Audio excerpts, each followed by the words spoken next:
کیا اس چیز پہ سب غور کرتے ہیں کہ ہمیں ایک دوسرے کی بات ماننے کی ضرورت ہے فیملیز میں؟ اگر فیملیز میں ایک بندہ بات مانتا ہے دوسرا نہیں مانتا تو اس کا مطلب کیا ہے؟ ایک بندہ تو باتیں مانتا ہے دوسرا بندہ نہیں مانتا، تو اس سے کیا ہوگا؟ یہاں سچویشن تو یہی ہے نا کہ آپ جو ہے بات مانیں اور بات منوائیں، ایسا ہی ہے نا؟ تو یہاں کچھ سوچنے کی ضرورت ہے کیا؟ ماننے کی طرف آنا چاہیے، اور پچھلے کچھ عرصے سے ہم یہی فوکس کرتے ہیں کہ آپ تھوڑا یو ٹرن لیں اور بات ماننے کی طرف آئیں تاکہ پھر آپ کی بھی مانی جائے۔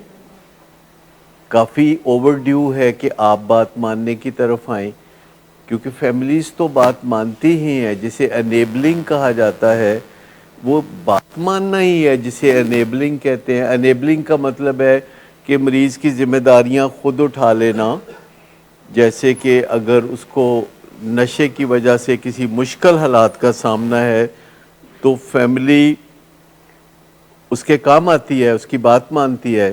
وہ فیملی کو کہتا ہے کہ میرے دفتر سے فون آئے تو کہہ دینا کہ میں بیمار ہوں تو میں اس وجہ سے دفتر نہیں آ سکتا، تو فیملی سے اس کو کام پڑتا رہتا ہے نا، اور فیملی اس کی باتیں مانتی رہتی ہے۔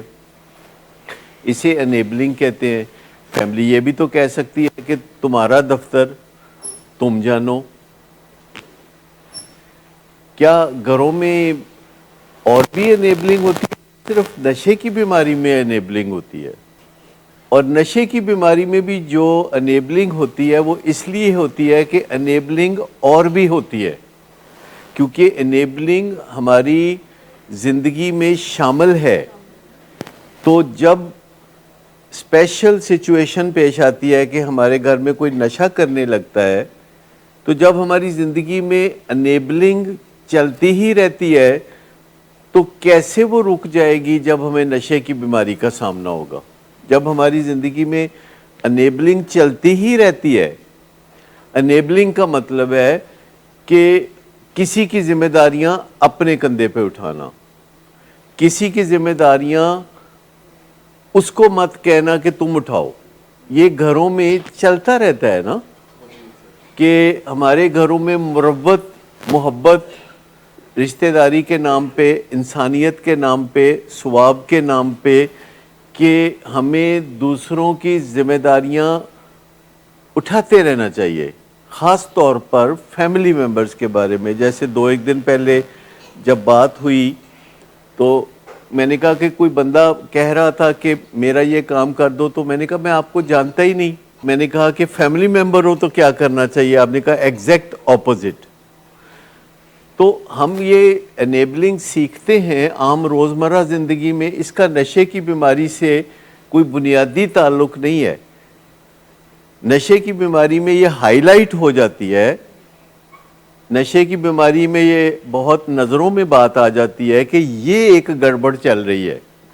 ویسے ہم عام زندگی میں بھی اللہ ماشاءاللہ دوسروں کی ذمہ داریاں اٹھاتے رہتے ہیں، اس کو نیکی کا کام سمجھتے ہیں، اس کو بہت ثواب کا کام سمجھتے ہیں۔ حالانکہ دوسروں کی ذمہ داریاں جب ہم اٹھا لیتے ہیں تو دوسرے ان ذمہ داریوں سے فارغ ہو جاتے ہیں، جس کا مطلب ہے کہ وہ غیر ذمہ دار ہو جاتے ہیں۔ جب ان کی ذمہ داریاں ہم اٹھا لیتے ہیں تو وہ غیر ذمہ دار ہو جاتے ہیں۔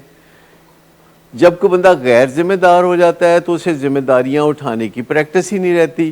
اس کا مطلب ہے کہ اس کی قابلیت نیچے چلی جائے گی اور وہ محتاج ہو جائے گا اور وہ مفلوج ہو جائے گا۔ اور جب کوئی محتاج ہوتا ہے اور مفلوج ہوتا ہے تو وہ اپنے بارے میں کیا سوچتا ہے؟ اس کی فیلنگ اپنے بارے میں اچھی ہوتی ہے کہ بری؟ بری۔ تو اس کی جو بری فیلنگ ہے اپنے بارے میں، اس کا ذمہ دار کون ہے؟ فیملی، کیونکہ فیملی اچک اچک کے اس کی ذمہ داریاں پکڑتی ہے۔ اس خیال سے یہ نہیں کر سکتا بیچارہ، یہ نہیں کر سکتا، تو فیملی کو ہی بڑا شوق ہوتا ہے، وہ اچک اچک کے اس کی ذمہ داریاں فیملی پکڑتی ہے۔ میرے گھر میں آج ایک ناشتے پہ کوئی مہمان تھے ہمارے، جس میں ایک 15 سال کے بیٹے کو اس کی ماں ناشتہ کرانا چاہتی تھی اپنے ہاتھ سے، تو میں نے کہا کہ اسے خود کیوں نہیں کرنے دیتے آپ؟ اس نے کہا کہ یہ فرائی انڈے کی زردی کھا لیتا ہے، سفیدی نہیں کھاتا۔ میں نے کہا کہ آپ اس پہ مذاکرات کر لیں، لیکن آج کا دن کم از کم اس کو خود ہی کھانے دیں۔ اور میں نے اسے کہا کہ بیٹا تم نے جتنے انڈوں کی زردی کھانی ہے اتنے انڈوں کی سفیدی بھی کھانی ہے۔ تو اس نے کہا ٹھیک ہے، ہاں پھر کھائی۔ لیکن ماں کو پریشان ہی دیکھا میں نے، ماں کو میں نے انگزائٹی سے مجبور دیکھا۔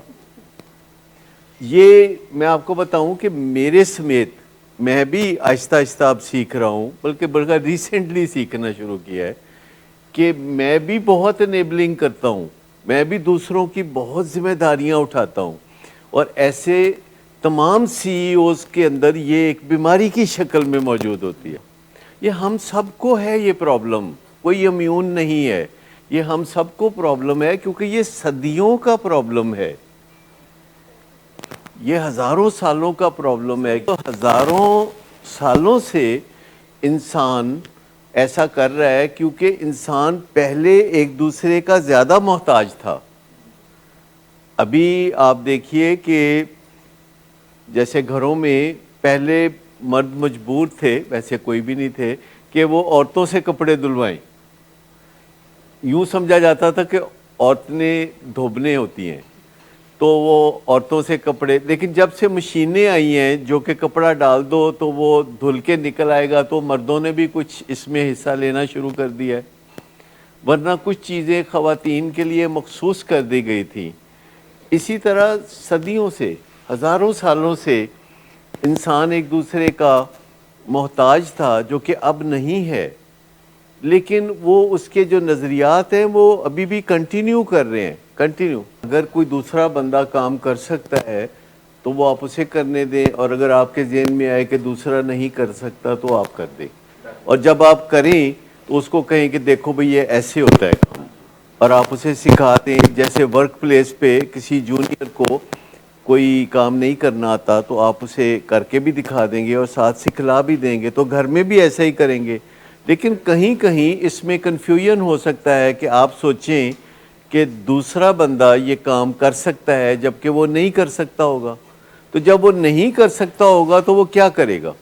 وہ بول دے گا کہ میں نہیں کر سکتا، پر آپ کو ایک موقع تو دینا چاہیے نا اس کو یہ کہنے کا کہ بھائی یہ کام آپ کر لو۔ لیکن اگر وہ کہے کہ چاروں نے چار میں یہ نہیں کر سکتا، تو پھر آپ اسے کہو کہ دیکھو میں تمہیں کر کے بتاتا ہوں اور یہ تم سیکھنے کی کوشش کرو، صحیح نہیں ہوگا اور بعد میں صحیح ہو جائے گا۔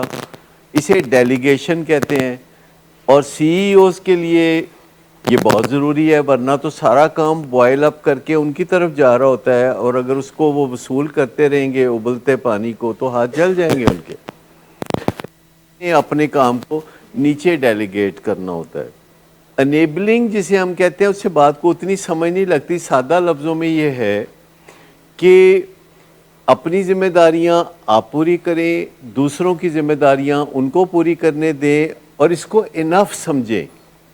جنت میں جانے کے لیے اسے کافی سمجھیں کہ آپ اپنی ذمہ داریاں پوری کرتے ہیں، اس میں دوسروں کی ذمہ داریاں اٹھانا اور اس کے ذریعے جنت میں جانے کی کوشش نہ کریں۔ چھوٹے موٹے کام ہوتے ہیں جو، جیسے کہ ایک نوجوان کو جو کہ 18 سال سے زیادہ عمر کا ہو، اس کو کمانے کی طرف توجہ دینی چاہیے، لیکن اس کا باپ چونکہ کماتا ہے تو وہ کہتا ہے بیٹا تم نہ بھی کماؤ تو خیر ہے۔ بہت سارے باپ ایسے ہیں جو چاہتے ہیں کہ ان کے بچوں کو کوئی زحمت نہ کرنی پڑے۔ میرے چھوٹے بھائی ایک دفعہ مجھے کہتے ہیں کہ مجھے اپنے بیٹے سے اتنا پیار ہے کہ میرا دل کرتا ہے کہ ایک تخت ہو اور اس پہ میں بیٹے کو بٹھا دوں اور بس یہ بیٹھ کے تو مزے کرے ساری زندگی۔ میں نے کہا تمہارے ساتھ کیا ہوا تھا جو تم نے اتنی ترقی کی؟ تمہیں کسی نے تخت پہ بٹھایا تھا؟ کہتے نہیں، میں تو میٹرک میں جب میں نے تعلیم کو خیر بات کہہ دیا تو انہوں نے مجھے فوری طور پر کہا تھا کہ اب کوئی کام کاج کرو، اور میں بڑے بھائی کے ساتھ لگ گیا سٹیل مل میں کام کرنے۔ تو میں نے کہا پھر تمہارے ماں باپ نے تم پر اتنی مہربانی کی تو تم بھی اپنے بچے پہ مہربانی کرو اور اس کو کام کاج کی طرف، ذمہ داریوں کی طرف آپ پش کرو۔ اور محض اس وجہ سے کہ آپ بہت کماتے ہیں اور آپ کا بیٹا بیٹھ کے بھی کھائے تو ختم نہیں ہوگا، اس وجہ سے اس کو مفلوج مت کرو۔ اس کو ماں کے حوالے سے ممتا کہتے ہیں اور باپ کے حوالے سے اس کو شفقت پدری کہتے ہیں۔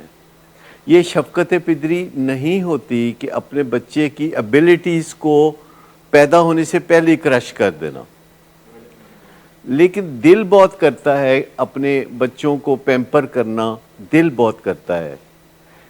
اوور فلوئنگ محبت ہوتی ہے ایک، جو کہ عادت پڑی ہوتی ہے نا، جب وہ 1.5 سال کا ہے، 2 سال کا ہے، وہ ایک کھلونے کی طرح ہے، اس کو دیکھ کے مزہ آتا ہے، اس سے کھیل کے مزہ آتا ہے۔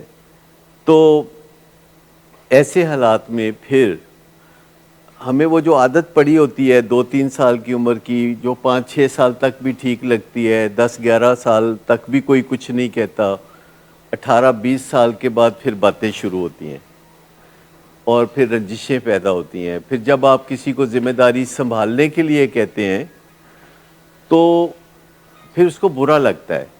جب آپ اچانک ایک دن اٹھ کے کسی کو کہتے ہیں کہ یار تم کچھ کرتے کیوں نہیں ہو، تم کوئی اپنی ذمہ داریاں کیوں نہیں سنبھالتے، تو اس کو برا لگتا ہے۔